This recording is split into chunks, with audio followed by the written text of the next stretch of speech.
Hello and welcome to Notcast 243. Today is the 22nd of October 2022, which means that 32 years ago today was a momentous day for music.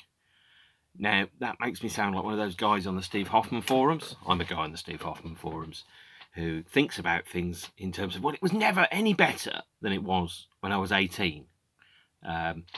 Complete horseshit, by the way. Things have been a lot better than when I was 18. The album I'm talking about today came out when I was 18. And I'll put it bluntly, it wasn't even in my top 20 of albums released that year. The year is 1991. The album, Tin Machine 2. But first and foremost, I think what I have to tell you is, up until relatively recently, I've always judged my life by, well, what was David Bowie doing at that point? And up to a certain point, a few years ago, I crossed over the Terminator of being able to go, well, at least when I was this age, I wasn't in Tin Machine, to what Bowie was then doing. So when Bowie was about the age that I am now, he was recording and releasing the Outside album, which is, and this will be a controversial statement, probably my top 3, maybe even in my top 1 Bowie albums. But we'll get to that when we get to that, because we've got one of the worst Bowie albums coming up, Tin Machine 2. This comes hot on the heels of 1990 and the Ryko disc David Bowie as a legacy period, where he became a touring museum to his own amazingness. The compilation album Changes Bowie, the singles Sound and Vision, and the remixes of Fame, and the tour. There's Fame, and there's the tour which had him out on the road, being effectively a museum of modern music, about how amazing it was, and followed that up with the Sound and Vision remixes by 808 State that are, it's fair to say, crap. This was the period where I think Bowie first started to see himself as a legacy artist, where he started to realise, I've got 20 years of tears behind me. I've got the ability to frame that and sell that and monetize that and build upon it. And it was, quite a forward-thinking approach from Bowie's perspective. He was one of the first people to really understand the power of a legacy and to exploit that appropriately. But it wasn't gratifying. It was more like, the greatest hits. And when you see AC/DC or Depeche Mode or whoever, the last hour is always greatest hits. This was all greatest hits. And I've always been a little bit wary of seeing bands on greatest hits tours. I saw Blur on it, Suede on it, Mannix doing that.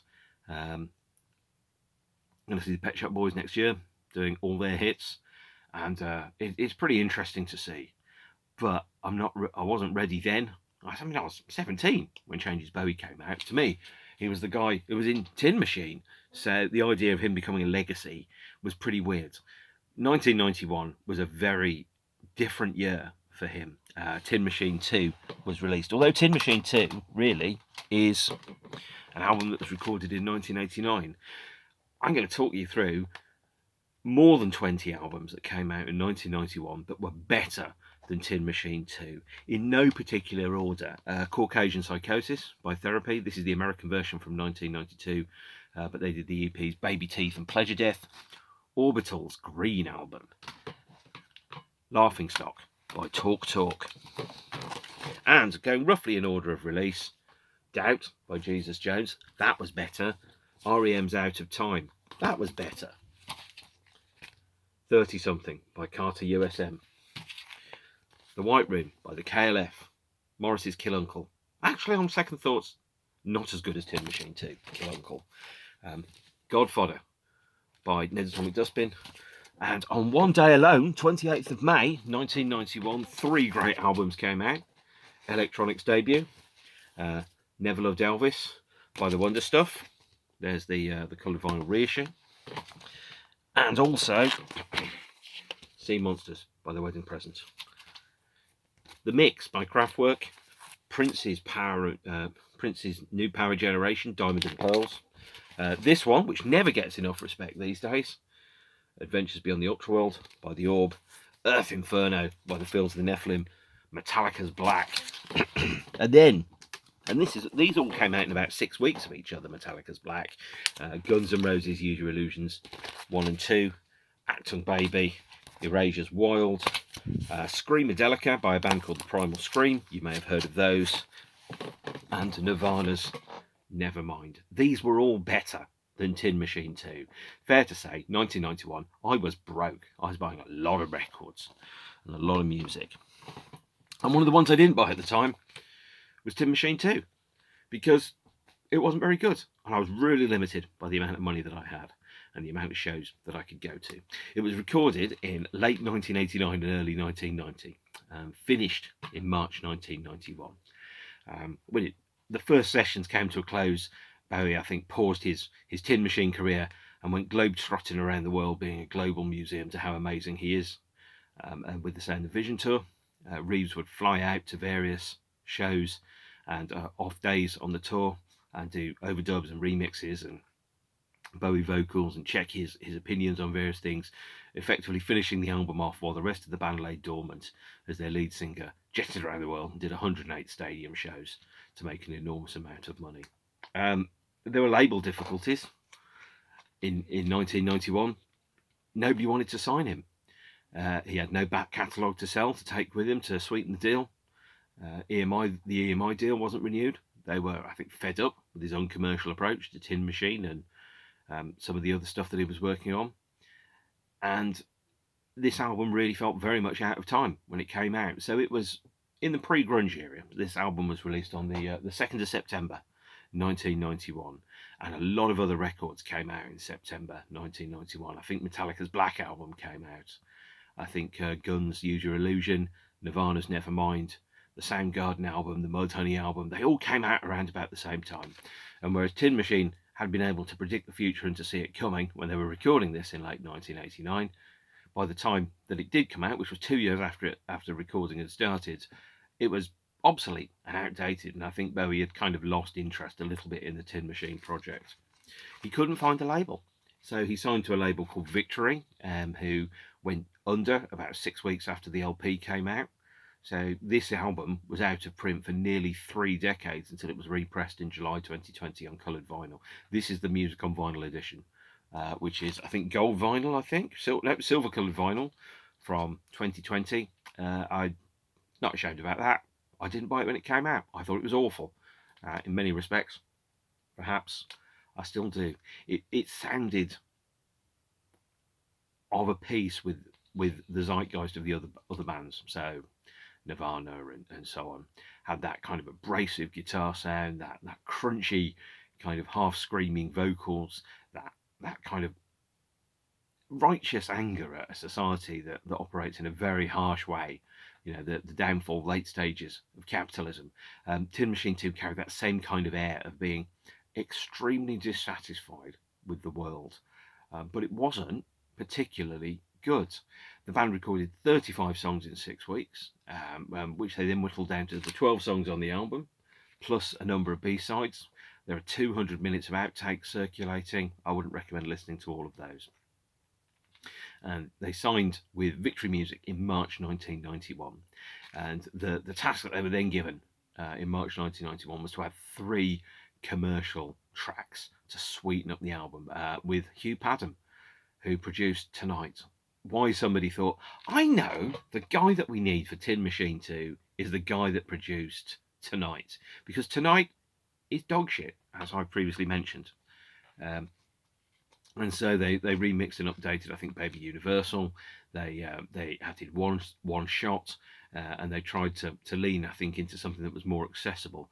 And then we had the vision of this 4-piece Tin Machine, actually a 5-piece, all dressed in very bright suits, kind of playing this loud music, looking completely the antithesis of the music that was taking the world over. It's impossible to overstate how influential Nevermind was at the time it came out. This album was almost like a cultural Chernobyl for rock music at the time, because you remember some of the albums that were coming out at that point.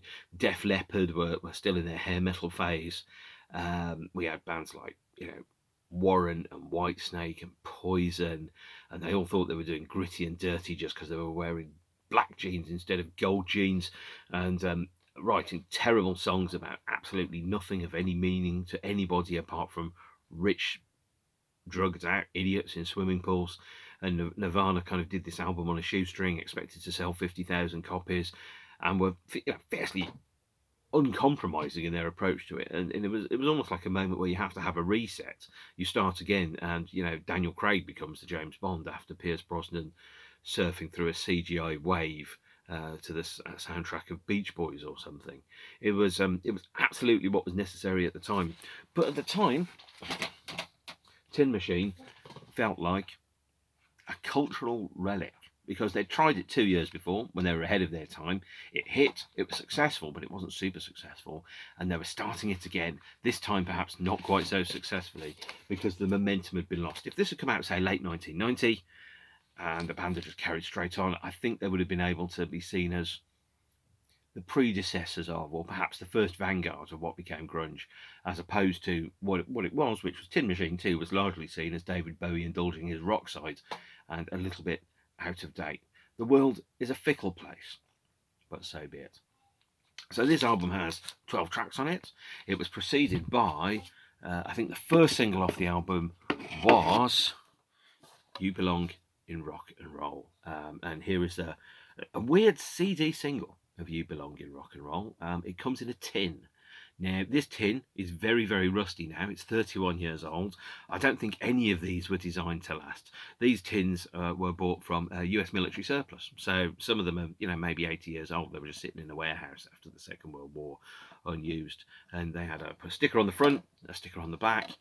You've got the LP mix of You Belong in Rock and Roll and an extended mix and a B-side called Alam Pura, which is recorded with Indonesian vocals, and a track called Shaking All Over, which is a cover version, and I think it was a live recording. And you go inside the bizarre and weird tin version of it, and you have the CD single here. This one was not, thankfully, made by those shysters at PDO. And then you had a weird and unusual, very space-wasting kind of band fold-out sleevey thing, which you were able to then kind of go, oh, I've got 4 pictures of 4 guys in the band, Reeves Hunt, Tony, and Sir Was Mr. Bowie himself. But was it any good? I don't know, actually. Around about this time, David was also indulging in appearing in films, some not very good. And there was a second CD single of You Belong in Rock and Roll. This time was a picture disc, which is backed with a track called Stateside, an alternate mix of Stateside, and a track called Hammerhead, which doesn't appear on any of the albums. So you had to make both the 2 CDs. And very, very clear, Tin Machine are David Bowie, Reeves Gabrels, Hunt and Tony Sales, just in case there's any ambiguity around who is in the band. The album came out, and the format which most people bought, including me at the time, I bought this after the fact, was the CD. Here's a lovely shiny CD of Tin Machine 2, produced by Tin Machine and Tim Palmer, with additional production on one shot by Hugh Padgham and some extra remixy stuff as well. This is a fascinating failure, actually. I really rate Tin Machine, but I know they're not particularly good. They're not Bowie at his best.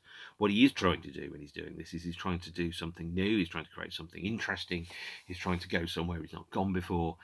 Obviously, he did that with Tin Machine 1. But what he did find was the band was starting to run out of ideas. I think some bands, GNR, Sex Pistols, for example, they write almost all of their songs in this super concentrated burst of creativity, right in the very early days, when it's the 4 or 5 of them together, bound together by ambition and anger and fury and determination. And then it stops. The songs dry up. And then you have to go and tour the songs. And then people go, when are you going to write new songs? And you don't have any new songs. And it is very unusual, I think. But it was what happened with Tin Machine. Is, to me, it felt like the band were already starting to die by the time the tour was happening. Now, that's when you're looking at it in retrospect. At the time, David Bowie still got this band. He's still doing these things. It's, well, brave and fair power to him. But then you had the release of Blood Sugar Sex Magic, Loveless, Soundgarden, Use Your Illusion, Metallica, Nirvana, and Tin Machine sounded like an old man's idea of what a rock band would sound like, as opposed to something new and fresh and exciting, even though it was meant to be a shot in the arm for him. And it was a bizarre thing to watch David on Top of the Pops or the Wogan Show with the band, and they're all in kind of like lime, pastel, yellow, pink, orange suits, playing live, and you're kind of going, what is this? You know, it'd be like suddenly if Garth Brooks did his weird dark period, whoever his name was, I can't remember what the Garth Brooks alt country album is called now. Or when you have other bands, XTC is Dukes of Stratosphere, for example, bands trying to be something or someone that you kind of go, you're not fooling anyone, mate. You're just not. You know, we know you are that. We know you're David Bowie. You can't pretend that you're Tin Machine. You're also the guy that sang Space Oddity. And of course, that's why Tin Machine toured and sold a lot of tickets, because people wanted the opportunity to see David Bowie up in the flesh. And they weren't, to be honest, that fussed about whether Tin Machine were there or not. It was like, okay, well, we'll go see you. But I think it was an opportunity to see David Bowie up close as opposed to any other format of it. Victory Music went under 6 weeks after the album came out. The album was dead everywhere in the world, apart from the UK. I think it was on EMI, or maybe it wasn't on EMI in the UK. I don't know anymore.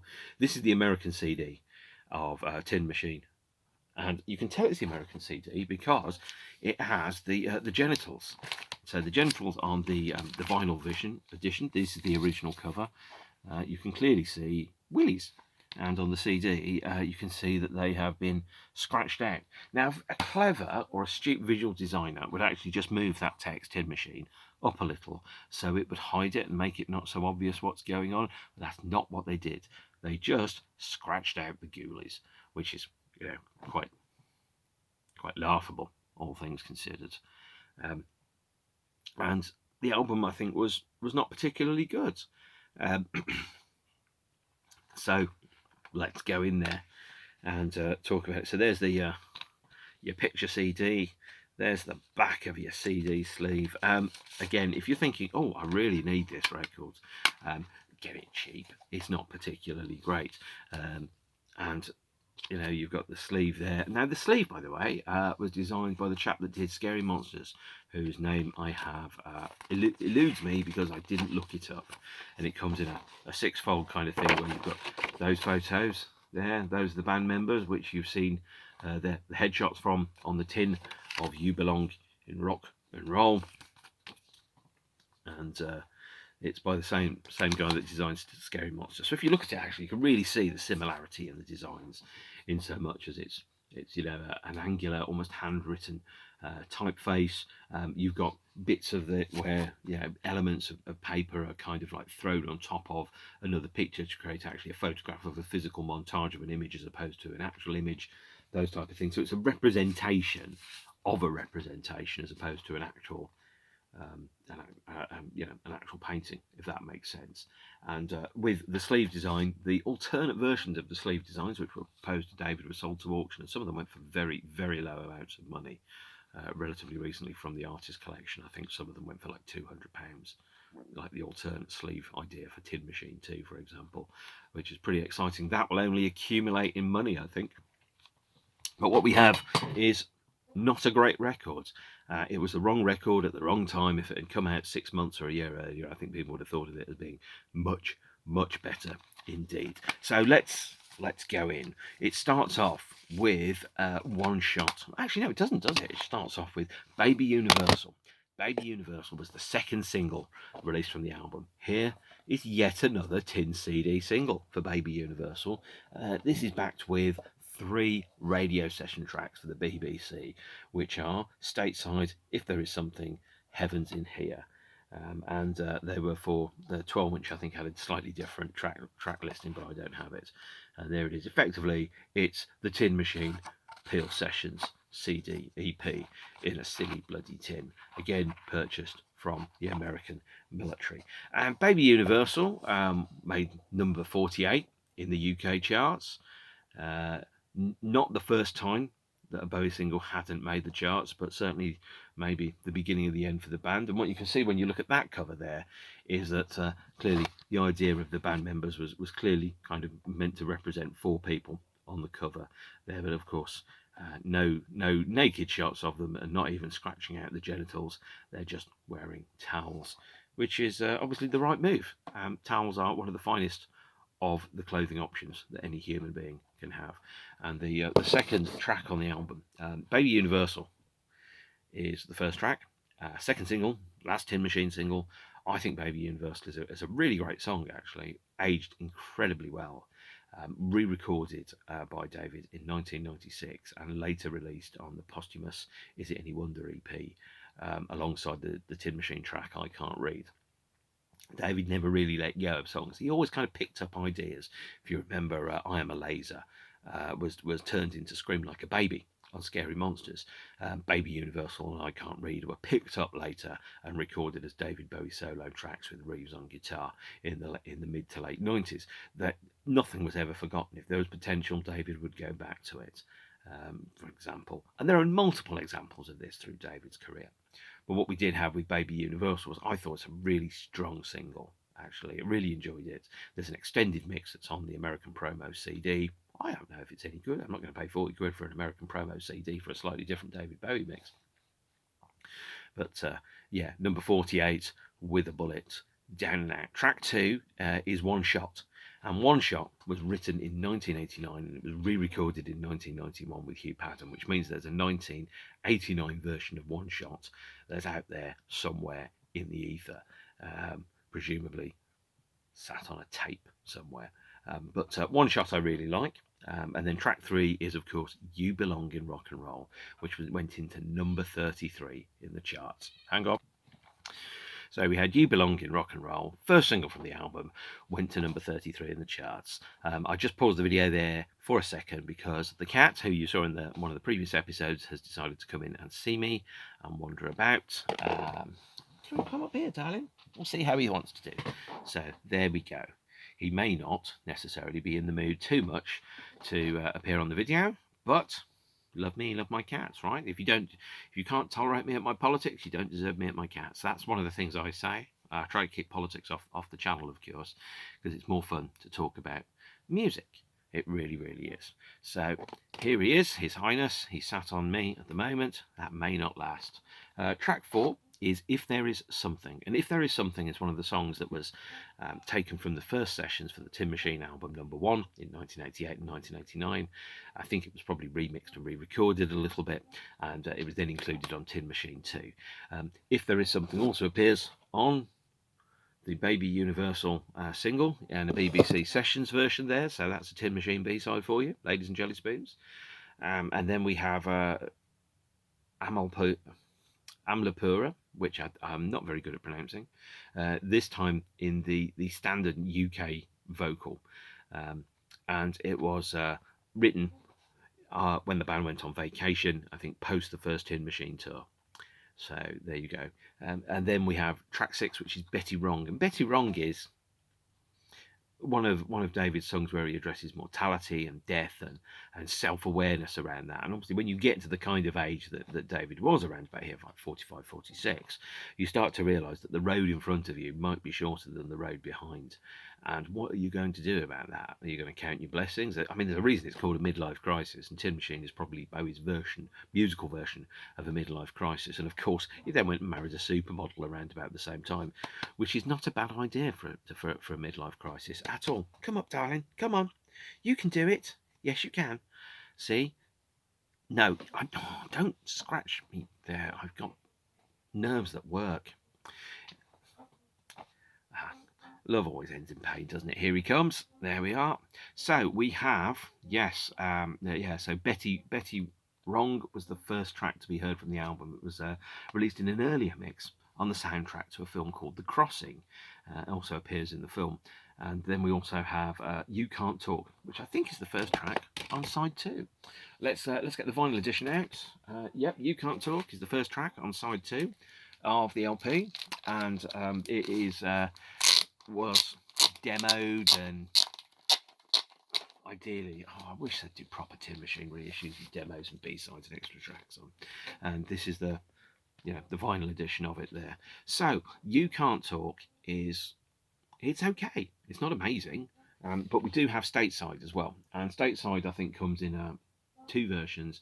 There is the version that is on the You Belong in Rock and Roll single, and we also have the version that's on the album. It's sung by Hunt Sales, and it's a strange thing having him sing a song. I mean, it's one of the very few times that there's a lead vocal by somebody that isn't Bowie on a what is ostensibly a David Bowie album, but it's became a fixture of the band's live shows. It was also available stateside as a radio session on the Baby Universal CD, and there was a live album that was released afterwards, Oy Vey Baby, I'll get to that shortly, where stateside runs a staggering, almost exhausting 12 minutes in length. Yes, you're a very pretty cat. Yes, you are. Who's a pretty cat? He's a very pretty cat. He's certainly more important to me than the Tin Machine 2 album, although a 45-minute video of me talking about how much I love my cat, and yes, he is very pretty, would probably be not very exciting for most of you. But there you are. Look at you. Yes, he bloody knows it. They know they're good-looking animals. They really, really do. And this is by the way, the 2020 silver vinyl edition. So opening it out there. Oh, maybe it's coloured vinyl. God's way of telling you you've got too much money. Maybe it is, but then I also remind everyone that black is actually a colour, and you should be able to regard black vinyl as coloured vinyl. Certainly, black is the colour I wear on absolutely everything. So we've got Stateside, which was sung by Hunt, and then we had Shopping for Girls. Shopping for Girls is an unusual song, inspired again by the post-Tin Machine tour holiday in, I think, Thailand, where David became aware of the sex industry and the prevalation around people that were very near or under the UK age of consent that were available there. And much like some of the songs that were on Never Let Me Down, and some of the other songs where there was songs such as When the Wind Blows, for example, where Bowie made it clear his political opinions or his ethical opinions about certain world events and situations. Shopping for Girls was a song about the dark side of sex tourism and the concept of transactional sex. He revisited it in 1997 for the Changes Now Bowie radio session, which went alongside his 50th birthday, which also was released in about 2019 or thereabouts. And it also kind of tapped into the vein of disgust at the structure of society and the harsh approach of capitalism that we had through in songs like Crack City and Under the Gods, and of course the Never Let Me Down title track. So these are not new things which David is touching upon. It felt a little bit weird going through that approach. By the way, the cat has sat down on my lap, so I am going to be limited by my actions and what I can do. So there we have Shopping for Girls. The next track is A Big Hurt. And there are many alternate mixes of A Big Hurt that are circulating from the Tin Machine 2 sessions. It's not a song that is particularly memorable, in my opinion, but it's a song that the band committed to and played live a lot. And we also have Sorry, which is sung by Hunt. And Sorry is, I think, quite an interesting song to have on Tin Machine 2, because it's the most obviously confessional of the songs. And the lyrics are not by Bowie. So, it's the idea around what they call the alcoholic's moment of clarity, which is something which I think Samuel L. Jackson's character talks about in Pulp Fiction, is that moment when you see what's on the end of the fork, the naked lunch moment, and how you then approach that. So Hunt singing from a point of view of, I guess I've thrown it all away and I didn't mean to do it that way. I'm sorry and I didn't mean to hurt you, which is very possibly, the most direct lyric that you will have on any album that Bowie has been associated with, bearing in mind that the last song that he released in his lifetime was called I Can't Give Everything Away. And it's fascinating, but at the same point, Hunt sings it.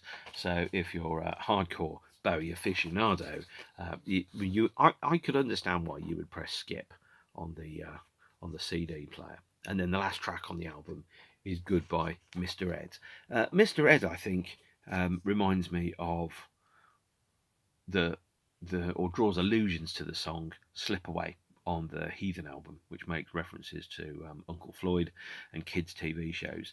I think there was a kids' TV show called Mr. Ed, and Goodbye Mr. Ed kind of draws a parallel with that around the ghosts of Manhattans shrieking as they fall from AT&T. Someone sees it all. Goodbye, Mr. Ed. And there's just this sense of finality that comes through Goodbye, Mr. Ed. Even from the title all the way down to the end of the song, I kind of think it sounds like an artist signing off, making their last song on their last album that they know is the last song on their last album, and making their dignified exit on the way out.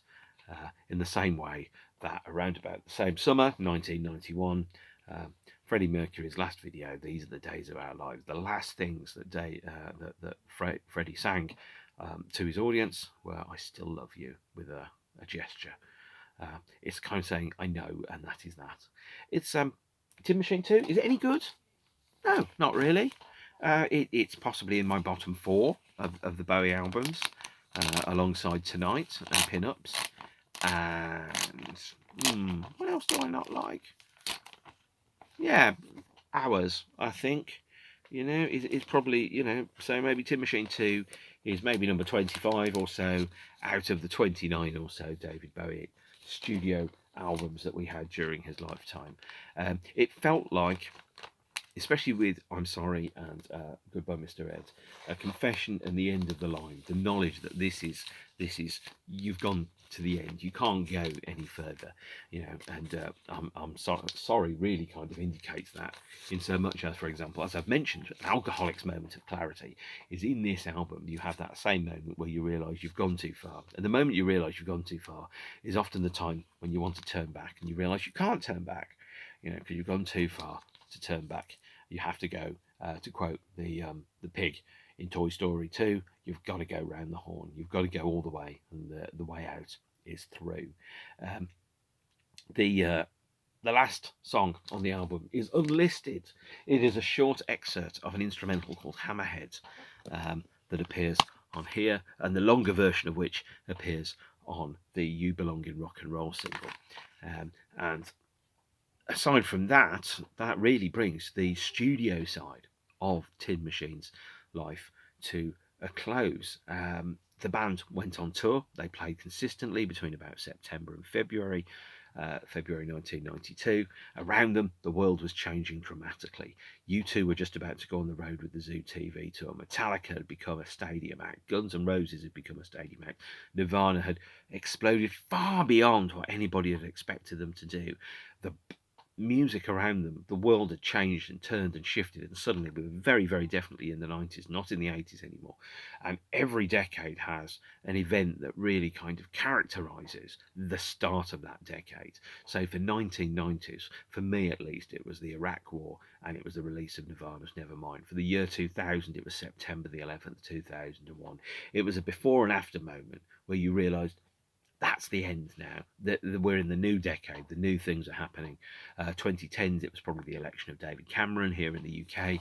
And 2020 was, of course, late March 2020, when the COVID pandemic happened. And suddenly you realise this is the decade. This is the 2020s. This is living through a catastrophic world event. And not everybody survives. And you come out the other side of it different and changed. Tin Machine came out the other side of the Nirvana and Nevermind equation by splitting up, and they played their last shows in Japan in February 1992. They did do one live album. The album is called Live, Oy Vey Baby. It has a terrible title, clearly inspired by U2's Achtung Baby. It is a depressingly short 8-song set that features a 12-minute version of Stateside, so it's not the best live album ever. It disappeared out of print very, very quickly. It's been hard to get for a very long period of time. Vinyl copies are astronomically expensive, And I think they're only released in the UK, and CD copies are pretty hard to get. These are like 30, 40 quid, I think. So they should be really, really, really repressed. And alongside that, there was a live DVD, or more correctly, a live VHS, which still hasn't migrated outside of VHS, called Live in Hamburg, that features the band recorded live at the Hamburg Docks in October 1991. Actually, I have to say, I've told you that Stateside is 12 minutes long. It isn't. It's only 8 minutes long. So, there's some efficiency in there.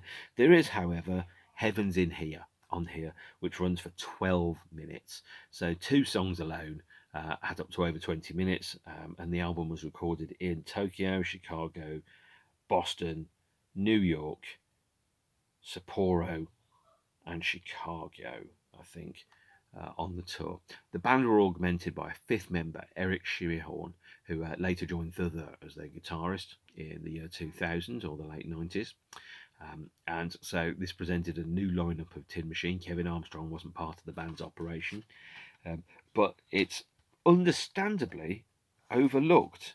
And if I remember correctly, this is actually the only LP cover which David Bowie is playing a saxophone on. So he played more saxophone and more guitar on this tour than he'd done for a very long period of time indeed. There are some bootleg releases from this period, the most notable of which is the Live in Tokyo package, which is one of the band's last shows, if not the band's actual last show, at the NHK Hall. And it features the recording of the band performing live a total of 14 songs from the TV and radio broadcast from the era. Wraps up the band. And if you don't have Oy Vey Baby and you can find a copy of Tin Machine Live in Tokyo, that is their last live show that was recorded and broadcast and is widely available. This was the end of the line for the band. There were a number of factors around that. As I understand it, one of the members of the band became addicted to drugs. There was an issue about reliability, timeliness. There's an idea of when you're all in it together, if one of you isn't pulling in the same direction, or if one of you serves a slightly different master, it's very, very difficult to get that sense of working together in a cohesive fashion to deliver an end result. And that's one of the risks of operating in a band structure, is that the idea of a democracy is that everyone's voice counts, but sometimes people aren't part of the choir. They're singing their own song, and it's really difficult to get 4 or 5 people to push in the same direction. And I think that, alongside the commercial prospects of the band, meant that although David had been talking up a Tin Machine 3 album, that was never going to happen. 1992 then saw David move into a second phase as a reborn solo artist. He'd underlined his previous hits, and his greatest hits era had come to a close. He made one solo live appearance, which I'm going to show you in a second, and that was on April the 20th, 1992, at Wembley Stadium, singing with Queen for the Freddie Mercury tribute concert, performing Under Pressure with Annie Lennox and Heroes with Mick Ronson and the members of Queen backing him. It was his only solo appearance for a number of years, and it was a short one, and it had that moment, which I remember watching on television actually, the bit where David kind of sunk to his knees and recited the Lord's Prayer for one of his friends who was also dying of an illness. And I just remember that sucked all the air out of the room, and they kept it on the show. They didn't cut away to anyone else. They showed it, and you suddenly had this moment that I am watching something that people are going to remember around that moment. So I remember watching it around a friend's house, and we were just like, oh, that's weird. That's really weird. But what else can you do? You do what you have to do. You watch it and you go. Obviously, if it was now, Twitter would have gone bonkers about it. But Twitter goes bonkers when the sun comes up, so that's not really saying anything. But the performance is absolutely essential and worth watching. There is one last release from this period, which I barely mentioned, because it was released in about 2018, maybe 2021. It is David Bowie and Morrissey split single, Morrissey providing backing vocals and semi-duetting on a cover of T-Rex's Cosmic Dancer with Morrissey in 1991, which I think was recorded at, it doesn't tell me. No. probably New York City, actually, or something like that. Yeah, there you are. Obviously, I am going to talk about the Smiths and Morrissey, but not in the immediate future, at some other point in history, I think. That brings us to an end for Tin Machine. Tin Machine 2 it was a strange time to be a Bowie fan. I felt quite distanced from him. I felt like I'd got to get to know him and to like his work, and then all of a sudden, it was being whisked away, and he was hiding again under the auspices of a band that I didn't particularly like and didn't particularly enjoy. As I've mentioned before, there are at least 25 better albums that were released that year than Tin Machine 2. They always say, of course, that the year when you're 18 is the year when you think music is at its best. I don't think that, but I think the year that I was 18, 1991, was a very good year for music. But there have been many, many other great years over the past 30 years. And I've been extremely lucky to live through all of them and pay attention to almost all of them. That brings Tin Machine to a close. Tin Machine, Take Me Anywhere, not anymore. And then, obviously, Tin Machine disbanded. David started his solo work. And a name or two from this period will turn up again in future Notcast episodes. Eric Schmearhorn, when I start talking about The in the year 2000 and the late 90s, and Reeves Gabrels when I talk about, obviously, The Cure, of whom Reeves is currently a member, and David's solo activity, which Reeves contributed to for the next decade, bringing his engagement with David to a close in late 1999. This is... Well, thank you for listening to me talk about David Bowie for 40 minutes. When I started off doing these, I wasn't sure if I would have 40 minutes worth of stuff to talk about.